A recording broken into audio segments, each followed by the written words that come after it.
আসসালামু আলাইকুম সবাইকে। তো গাইস এখন আমরা কোথায় যাচ্ছি? ঘুরতে।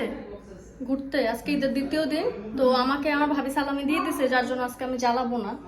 হ্যাঁ, আজকে জাস্ট ঘোরাফেরা করবো। ভাবির আজকে কাজ জাস্ট ছবি তুলে দাও। কোনটা? এই যে ও পিছনে। এটা আসলে আমরা বিয়ে দেওয়ার জন্য পাত্র খুঁজতেছি। হ্যাঁ, সুন্দর করে সাজিয়েছে, সব ঠিকঠাক আছে, কোনো ঝামেলা নাই। হ্যাঁ, একদম ঠিকঠাক, খুব সুন্দর। এটা হচ্ছে আমার ভাবির আম্মু।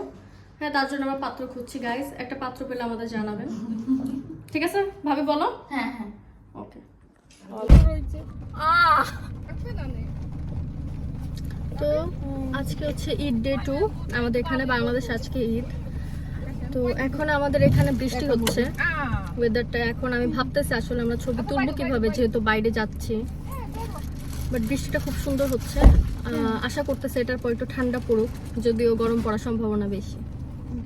তো এই যে কি সুন্দর বৃষ্টি হচ্ছে, লাইক এটা খুবই ঝুম বৃষ্টি না, খুবই সুন্দর একটা বৃষ্টি, ভালো লাগতেছে। বাট স্টিল ভাবতেছি আসলে এরকম বৃষ্টিতে আসলে বের হলে জামা কাপড়ও নষ্ট হয়ে যায়, ভিজে যায়। তো তাই আমি তারপর একটা রিস্ক নিচ্ছি। তো আমি এই যে গাড়িটা বের করলাম, এখন যাচ্ছি। তো এই যে আমরা অলমোস্ট চলে আসছি, আমরা জোহরার দিকে আসছি মেইনলি, কারণ এখানে আমার সবসময়, আমাকে যদি সবসময় ছবি তুলতে বলা হয়, মোস্ট অফ দ্য টাইম এখানেই ছবি তুলি। কারণ এখানের জায়গাটা খুবই সুন্দর, লাইক রোড সাইড বলি বা যদি ভিতরে বলি, জোহরা যেহেতু অনেক বড়, আর এখানে সব জায়গায় খুবই সুন্দর, যে কোনো জায়গায় দাঁড়িয়ে ছবি তোলা যায়। তো আমার মাও যেহেতু কখনো আসে নাই, তাই আমি এখানে নিয়ে আসছি। তো এই তো আমি গাড়িটা জাস্ট পার্ক করছি, এখন আমরা ছবি তোলার জন্য যাচ্ছি। তো আমি যে এত সুন্দর ড্রাইভ করে জোড়াতে নিয়ে আসলাম, কেমন লাগছে? অনেক সুন্দর ড্রাইভ করছো, খালি একটু ব্রেকটা কিন্তু সুন্দর। হ্যাঁ, তো এখন কেমন ছিল? তো কেমন লাগতেছে ওয়েদারটা? ওয়েদারটা অনেক সুন্দর। এত সুন্দর ওয়েদারে যে আমি যে সবাইকে, আমাদের জাতিকে নিয়ে আসলাম, কেমন লাগতেছে? শুধু একটু ভয় ছিল উপরে না চলে যায়। ভালো লাগতেছে। কনসেন্ট্রেট করেন না। তো এখন কথা হচ্ছে, বলো। হ্যাঁ তারা যে শাক তুলছে। আচ্ছা, তো আমার মা মানে প্রথমবার আজকে জোড়াতে আসছে। সে নর্মালি অনেক জায়গাতে ঘুরছে।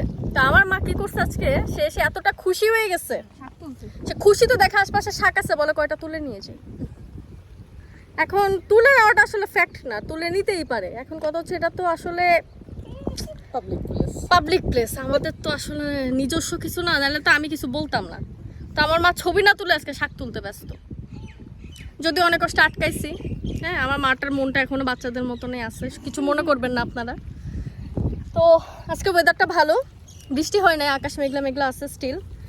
আমরা দোয়া করি দুবাইয়ের মানুষেরা, আরবিরা এখনো এরকম ওয়েদারটা ধরে রাখুক, গরমটা আরো পরে পড়ুক। তাই না আন্টি? আপনি কি বলতে চান? আজকে যে ঈদের দ্বিতীয় দিন, আমি আপনাকে এত সুন্দর একটা জায়গায় নিয়ে আসলাম, আপনার অনুভূতি কি? খুব ভালো অনুভূতি। আর কি কি তুললাম? শাক তুললাম। শাক তোলাটা খুব ভালো ছিল এটা, না? ভালো মতো নিয়েছেন তো না? হ্যাঁ। এটা কি কয় বেলা চলবে আজকে রান্না করলে? চলবে। চলবে, ভালো চলবে। বুলবুল চিড়িয়া খাইতে পারলে হইলো। ঠিক আছে। তো জোড়াতে অবশ্য কালকে আমি আসছিলাম, যারা যারা কালকের ব্লগটা দেখেছেন। এখন আজকে হচ্ছে আমি এই এরিয়াতে আসছি, কারণ জোড়া এরিয়াটা অনেক বড়। তো আমাদের সবার ছবি তোলা শেষ। আমার মা আর আমার আন্টির হাসাহাসি থামতেছে না। যদি আপনারা আমার ভয়েস ওভারটা ঠিক করে শুনতে পারেন, না পারলে আসলে আমার দোষ নাই। তো এই আর কি, এখন এখান থেকে হচ্ছে আমরা সানসেট পর্যন্ত ওয়েট করব, তারপরে একটু মার্কেটের দিকে যাব, কারণ স্ন্যাক্স খাই নাই বিকালবেলা। তো যেহেতু মা আছে, আন্টি আছে, বড় লোক মানুষেরা খাওয়াবে আমাকে।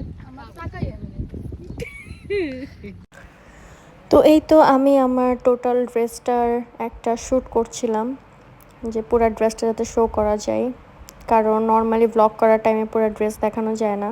তাই আমি জাস্ট আমার ক্যামেরাটা সেট করে আমার পুরো ড্রেসটা দেখাচ্ছিলাম। এই ড্রেসটা আমার খুবই পছন্দের, খুব সুন্দর। আমি নর্মালি প্যাস্টেল কালার্স খুবই পছন্দ করি। তো এই আর কি, শেষ সব। এখন আমরা আমাদের সব স্ট্যান্ড নিয়ে গুছাই যাচ্ছি গাড়ির দিকে। এখন আমার মা আর আন্টির আবদা, তাদেরকে দুটো পলিথিন দিতে হবে, কারণ তারা শাক তুলছে এখান থেকে। আমি একটু শাকগুলো দেখাই দিই। কার থেকে শাক তুলছে? এগুলো কি শাক? কি শাক? আচ্ছা, তো এখানে কি বাইলা শাক পাওয়া যাইতেছে? আমার মা এখান থেকে তোলা শুরু করছে, কিছু তুলছেও। তো এখন এগুলোর জন্য পলিথিন দরকার, তো এখন আমি ওটা নিতেই যাচ্ছি। গাইস, আজমান ফেস্টিভ্যালে আসছি। এখন আজমান ফেস্টিভ্যালের টিকিট স্টার্ট করেছে 29 মার্চ থেকে, যেটা আমার একদমই জানা ছিল না। আমি লাস্ট টাইম যখন আসছি তখন টিকিট লাগতো না, বাট না, ওই যে টিকিটের দরকার পড়তেছে। আমি একটু ডিসঅ্যাপয়েন্টেড হয়েছি যে এখানে আসলে মানুষ নর্মালি আসে, বাট স্টিল হুট করে যে টিকিটের একটা শুরু করছে, এটা নাকি সবসময়ের জন্য এখন থেকে স্টার্ট হয়েছে। ডিসঅ্যাপয়েন্টিং, 5 দিরাম করে পার টিকিট, বাট স্টিল যেখানে আমি আগে ফ্রি আসতাম এখানে এখন টিকিট দিয়ে আসতে হচ্ছে। Very sad.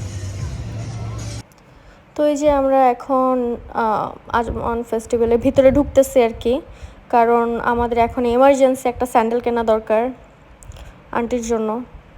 তো এখন ওটা দেখার জন্য ঢুকতেছি। তো স্যান্ডেলস এখানে দেখছিলাম আসলে 20 দিরহাম থেকে স্টার্ট, বাট যেগুলো 20 দিরহাম ওগুলো মোস্ট অফ দ্য ছিল পেন্সিল হিল, অনেক হাই হিল, যেগুলো আন্টি নর্মালি পরে না, বাট উনি পরে হচ্ছে কাইন্ড অফ ফ্ল্যাট কিন্তু হালকা হিলের মধ্যে। তো ওগুলোর দাম আবার 50, 60, 70-র উপরে ছিল, 150ও ছিল। তো এটাই চয়েস করতেছিলাম আর কি কোনটা নেওয়া যায়। এইখানে হচ্ছে কিছু নর্মালি লাইক অ্যাক্সেসরিজ, যেগুলো হেয়ার ব্যান্ড, তারপরে ক্লিপস, এগুলো ছিল। আমি জাস্ট ঘুরে দেখছিলাম, কিছু নেই এখান থেকে। দেন আমি এখান থেকে ব্যাক করতেছি। তো আমি অলরেডি, আমার অনেক খিদা লাগছে, তো আমি আমার মাকে বলতেছিলাম এখন আমাকে কিছু খাওয়াতে।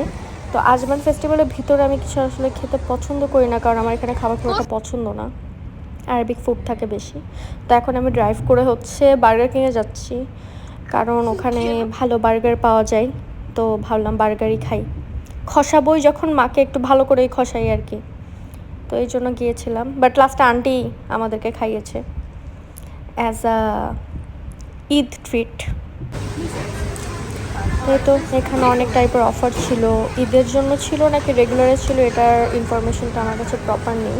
তো আমার নাগেটসটা খুব পছন্দ হয়, তাই আমি নাগেটসটাও নিয়ে নিই, কারণ এখানে 10 দিরহামে 20 নাগেটস ছিল। এরপর রাস্তায় আমাদের এই সুন্দর বিড়ালটার সাথে দেখা হয়, এটা এত কিউট ছিল, আমাদেরকে দেখে একদম কাছে চলে আসছিল। ওকে হচ্ছে এই বার্গার কিং রেস্টুরেন্টের মানুষই most of the time okay খাবার প্রোভাইড করে, ওইখানে খাওয়া দাওয়া করে থাকে, অ্যান্ড ও অনেক কিউট ছিল।